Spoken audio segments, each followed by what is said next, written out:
ధర్మస్థలం వెనుక దాగి ఉన్న భయంకరమైన నిజం.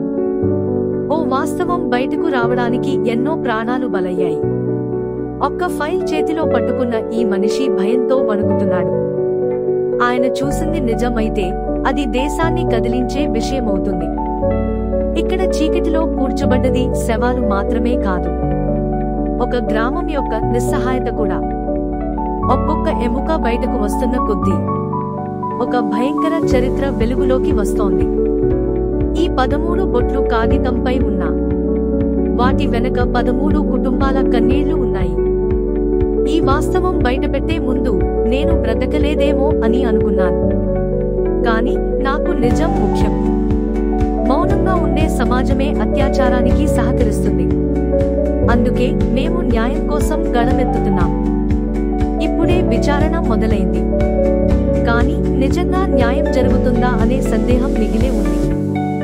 వాళ్లను కాల్చారు, యాసిడ్ పోశారు. మరి మానవత్వం ఎక్కడా? ఒక్కో ఫోటో వెనక ఓ జీవిత కథ ఉంది, కానీ వాటి ముగింపు ఎవరికీ తెలియదు. ఇప్పుడైనా న్యాయం జరగాలి, లేకపోతే ఇది మానవతకి చివరి గాయం అవుతుంది.